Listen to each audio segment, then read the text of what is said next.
దేవుని మాట చొప్పున క్రమముగా ఓడలు కట్టగలిగితేనే ఆ ఓడ వారికి రక్షణ కలగజేస్తుంది. ఆమె చెప్పాల్సిన మాటే.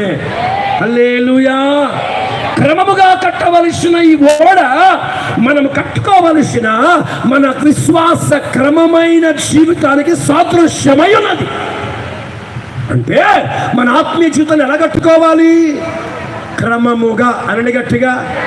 రెండోసారి గట్టిగా, మూడోసారి గట్టిగా. మహిమ కలుగును గాక. విశ్వాస జీవితానికి క్రమం ఒకటి పెట్టాడు దేవుడు. ఆత్మీయ జీవితానికి క్రమం ఒకటి పెట్టాడు. సేవకు క్రమం ఉంది, పరిచర్య క్రమం ఉంది. కొందరు సేవ చేస్తారు, కొందరు విశ్వాసులుగా ఉంటారు, కానీ క్రమం లేదు. కొందరు ఉంటారండి, నాకు బాగా మొన్న మధ్య స్టేజ్ మీద చూశాను.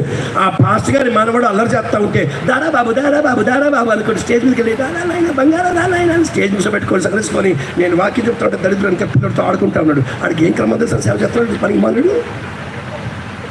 నీ మనవడిని ముద్దాడే ప్లేస్ అది. నీకు సేవ కూర్చున్న బాధ్యత తెలుసా? నీకు ధర్మం తెలుసా? క్రమం తెలుసా? అది పరిశుద్ధులైన దేవుడు మాట్లాడే స్థలం తెలవదా? మహిమతో ప్రభుత్వకి వచ్చే స్థలం తెలవదా? అగ్ని మధ్యలో నుంచి దేవుడు మాట్లాడే స్థలం తెలవదా? ఓడుంటాడు ముసుగు జారిపోతున్నా స్టేజ్ మీద వాక్యం చెప్తా ఉంటాడు, ముసుకేసుకోమని చెప్తాడు కదా దేవుడు. క్రమం ఉంటేగా.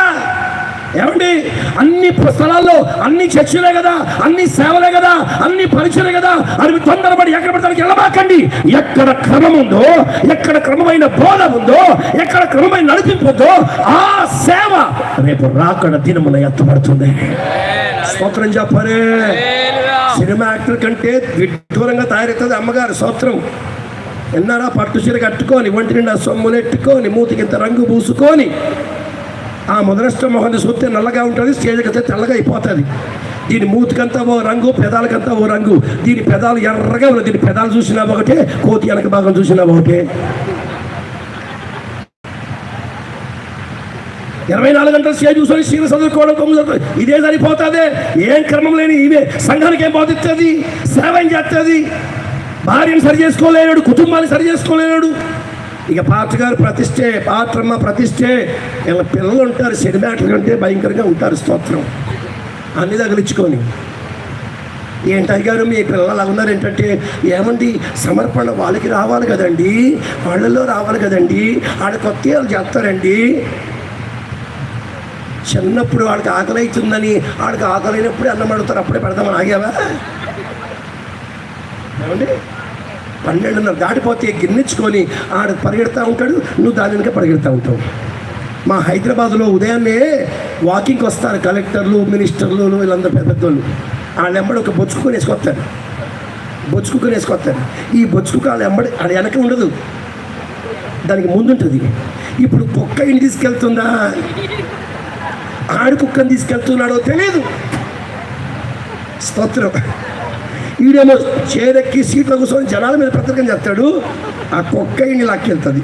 ఆడి కుక్క బతుకు అంటే పనికి వాళ్ళ బతుకు. స్తోత్రం. ఆ పిల్ల ఎంబడి తిరుగుతూ ఉంటుంది, అమ్మరు అమ్మ మా బంగారం మా బంగారమ్మా, దాని ఎంబడి తిరుగుతూ ఉంటుంది. లోపల వీకి కూసబెట్టి ముద్దెట్టకుండా. స్తోత్రం. హల్లెలూయా. మరి అప్పుడు బలవంతం చేయలేదే. వాళ్ళకి ఆకలైనప్పుడే తింటారు లేండి, వాళ్ళకి బుద్ధి పుట్టినప్పుడే తింటారు లేండి అని ఊరుకున్నావా? తిండికో క్రమం, భక్తికో క్రమమా? క్రమము లేని పరిచర్యలు, క్రమము లేని సేవలు ఈరోజు అన్ని భూమి మీద లేవు. ఇంకొంతమంది ఉంటారు, పాస్టర్ గారు తెల్లబట్టలు వేసుకుంటే పాస్టర్ గారు రంగు చీరలు వేస్తారు. స్తోత్రం. మరికొన్ని సేవల్లో పాస్టర్ గారు తెల్లబట్టలు ఉంటే పాస్టర్ గారు సూటు బుట్లు వేస్తాడు. ఏం చేద్దాం? ఎక్కడి నుంచి వచ్చాయి సూటు బుట్లు? మొన్న అమ్మజోకి ఆవిడ సాక్ష్యం చెప్తుంది, దేవుని మహాకృపను బట్టి ఈ మహిమగల సేవను మేము ఎంతో భారంగా ఆరంభించాము. మా దగ్గర ఏమీ లేకుండే ఈరోజు సేవను కనపరిచాడు. నా మెడ బోసిపోయినట్టుగా ఉండే మొన్నే దేవుడు కనికరించి నల్ల పూసలు చేసుకోవడానికి సహాయం చేశాడు. పనికి మందానా దేవుడు ఇచ్చిన కానుకలతో నల్ల పూసలు చేసుకోమన్నాడా? అంటే నేను ఏదో తెల్లబట్టలు వేసుకున్నాను కాబట్టి అందరూ తెల్లబట్టలు వేసుకోవాలని చెప్పట్లేదు. నేను అంటాను, ప్రతి దైవజనునికి, ప్రతి దైవజనురాలికి, ఆ సంఘానికి, ఆ విశ్వాసికి ఒక్క మాట చెప్పాలంటే, నేను యేసు ప్రభు బిడ్డను అని నొదట రాయబడి ముద్రింపబడిన ప్రతి విశ్వాసి ఒక